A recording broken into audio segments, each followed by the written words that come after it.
Baik, Assalamualaikum warahmatullahi wabarakatuh. Saya atas nama Zulfitra dengan NIM 105841115022 kelas 6E. Di sini saya akan mempresentasikan hasil laporan saya, yaitu implementasi pengujian perangkat lunak, pengujian sistem black box testing pada aplikasi Telegram.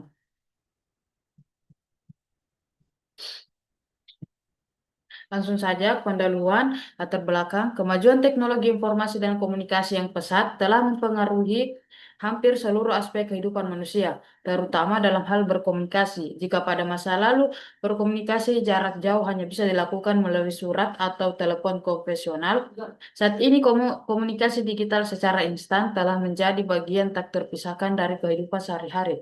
Ketersediaan internet yang semakin luas dan meningkatnya penggunaan perangkat smartphone telah memicu munculnya berbagai aplikasi perpesanan instan yang tidak hanya mendukung pertukaran pesan teks, tetapi juga file multimedia, dokumen, bahkan layanan konferensi suara dan video.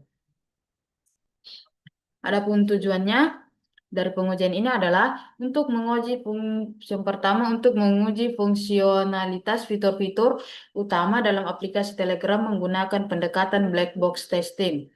Dua, untuk mengevaluasi kesesuaian antara output aktual dengan aktual sistem dengan ekspektasi pengguna baik dalam skenario valid maupun tidak valid. Tiga, untuk mengidentifikasi kemungkinan adanya fitur yang membingungkan atau tidak berjalan seperti yang diharapkan dari sisi pengguna. Empat, untuk memberikan umpan balik mengenai performa sistem dalam kondisi input beragam guna mendukung peningkatan pengalaman pengguna. Ruang lingkup pengujian dalam laporan ini dibatasi pada hal-hal berikut. Yang pertama, aplikasi yang diuji adalah Telegram versi Android diakses melalui smartphone dengan sistem operasi Android 10 ke atas. Versi desktop atau iOS tidak menjadi objek pengujian. Dua, fitur-fitur utama yang diuji mencakup login, pengiriman pesan, pengiriman media, edit dan hapus pesan, pembuatan grup, pin pesan, voice note, forward pesan, dan pengaturan profil. Tiga, pengujian dilakukan menggunakan metode black box testing dengan pendekatan positif testing atau input valid dengan negatif testing atau input tidak valid atau tidak sesuai ekspektasi pengguna. Empat, pengujian difokuskan pada fungsi-fungsi user level yang dapat diakses oleh pengguna umum dan tidak mencakup pengujian server, API, atau aspek keamanan tindak lanjut. Lima, output sistem dinilai berdasarkan dua kriteria, yaitu valid jika output sesuai dengan ekspektasi logis pengguna, invalid jika output tidak sesuai dengan harapan pengguna, meskipun sistem tidak mengalami error teknis.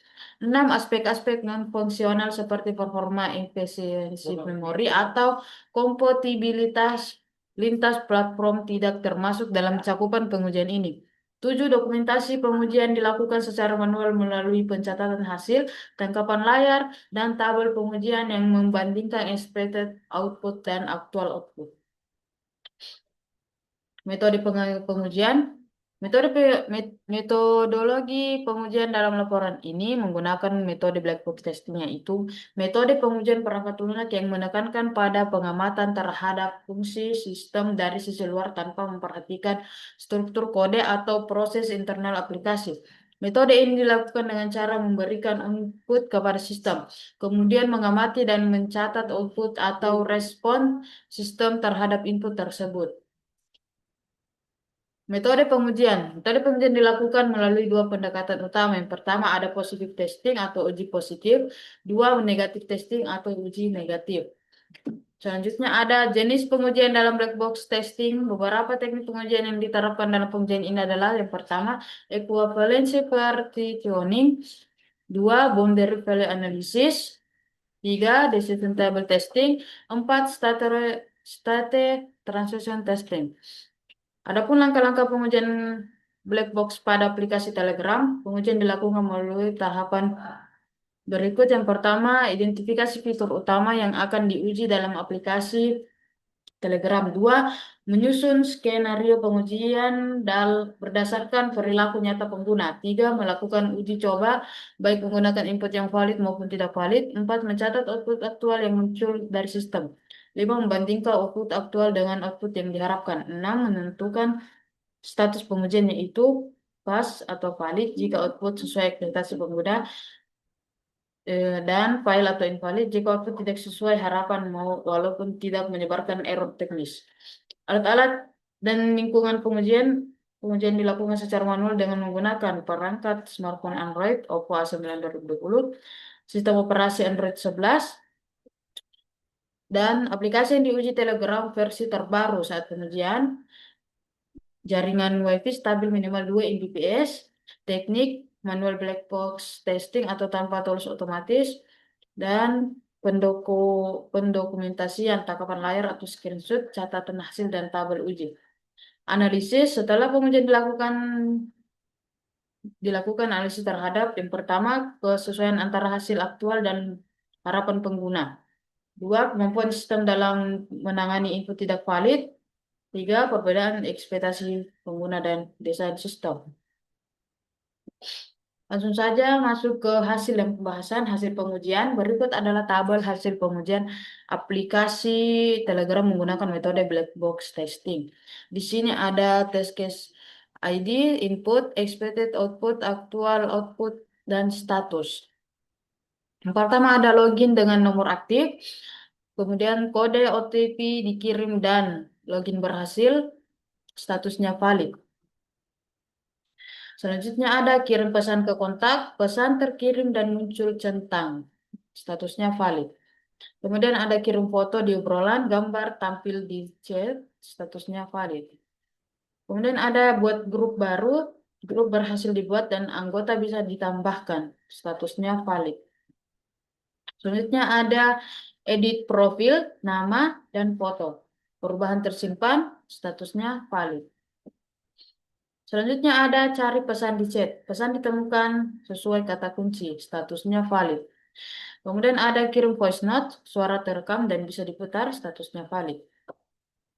Kemudian ada buka channel publik, channel bisa dibuka dan konten tampil, statusnya valid. Dan ada menandai pesan penting atau PIN, pesan muncul di atas, statusnya valid. Logout dan login ulang, data tetap tersimpan, statusnya valid. Kirim file minimal 2 GB, file tetap terkirim, statusnya invalid. Logout dari Telegram, akun langsung offline, statusnya invalid. Dan ada edit pesan setelah 2 hari, pesan bisa diedit, statusnya invalid. Ada join group, privat tanpa link atau invite, grup bisa dicari dan diakses, statusnya invalid. Kemudian ada menghapus chat dari satu sisi atau hapus untuk saya, chat juga terhapus di lawan bicara, statusnya invalid.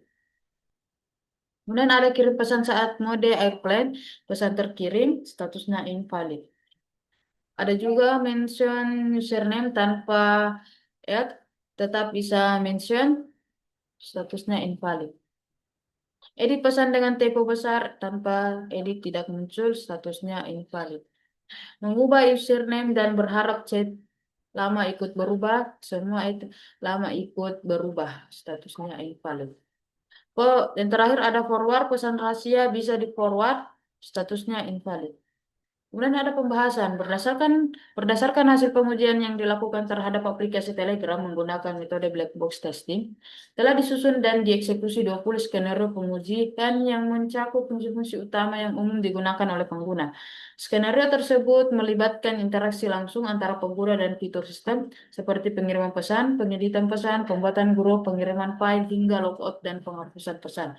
Dari hasil pengujian tersebut diperoleh kesimpulan awal sebagai berikut. Yang pertama ada sebanyak 12 test case dinyatakan valid atau pas, yang berarti output sistem sesuai dengan input dan harapan pengguna. Hal ini menunjukkan bahwa fitur-fitur utama Telegram bekerja secara stabil dan sesuai dengan fungsionalitas yang dijanjikan oleh sistem. Fitur seperti login dengan nomor aktif, pengiriman, pesan ke kontak, edit profil, pembuatan grup, serta pencarian pesan seluruhnya memberikan respon sistem yang benar dan konsisten. Kedua, ada sebanyak 8 test case dinyatakan invalid atau fail, yaitu ketika output aktual dari sistem tidak sesuai dengan ekspektasi logis pengguna, meskipun sistem tidak mengalami error teknis. Misalnya, ketika pengguna berharap bahwa menghapus pesan dari satu sisi juga akan menghapusnya di sisi penerima, atau ketika logout dari satu perangkat dianggap akan otomatis mengeluarkan akun dari perangkat lain, namun sistem tetap mempertahankan koneksi di perangkat lain karena Telegram bersifat multi device. Kemudian ada kesimpulan dan saran kesimpulan. Berdasarkan hasil pengujian yang telah dilakukan terhadap aplikasi Telegram dengan pendekatan black box testing, dapat disimpulkan bahwa satu, sebagian besar fitur utama dalam aplikasi Telegram berfungsi dengan baik sesuai dengan spesifikasi sistem dan harapan umum pengguna. Dua, sebagian skenario pengujian menunjukkan adanya perbedaan antara ekspektasi pengguna dan perilaku sistem meskipun secara teknis tidak terjadi error. Tiga, metode black box testing terbukti efektif untuk mengidentifikasi tidak hanya kesalahan teknis, tetapi juga ketidaksesuaian antara logika sistem dan ekspektasi pengguna.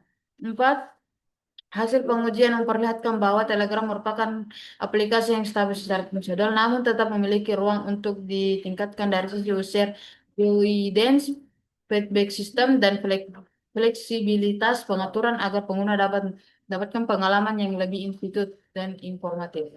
Adapun sarannya berdasarkan hasil pengujian dan pembahasan, beberapa saran yang dapat diberikan untuk meningkatkan kualitas pengguna aplikasi Telegram, yaitu satu, tingkatkan kejelasan informasi dan feedback system, terutama pada fitur-fitur yang memiliki batasan waktu atau teknis tertentu seperti pengeditan pesan dan batas ukuran file. Dua, tambahkan bantuan interaktif atau panduan pengguna dalam aplikasi khususnya untuk fitur-fitur yang tidak umum seperti penghapusan dua arah, pengaturan privasi grup, dan mekanisme penelitian terbatas. Tiga, berikan fleksibilitas tambahan pada beberapa fitur penting seperti opsi forward dari grup privat dengan izin admin atau penghapusan pesan personal yang lebih bebas sesuai kontrol pengguna. Empat, lakukan pengujian lanjutan pada fitur-fitur seperti bot, channel publik, dan fitur premium yang belum tercakup dalam pengujian ini agar dapat dievaluasi secara menyeluruh terhadap semua skenario pengguna aplikasi. Lima, untuk pengujian berikutnya disarankan menggunakan alat bantu otomatis atau automatic testing tools untuk menguji skenario berulang serta melakukan uji kompatibilitas pada perangkat dan sistem operasi yang berbeda untuk hasil yang komprehensif. Baik, itu saya yang dapat saya sampaikan. Lebih dan kurangnya mohon dimaafkan. Wassalamualaikum warahmatullahi wabarakatuh.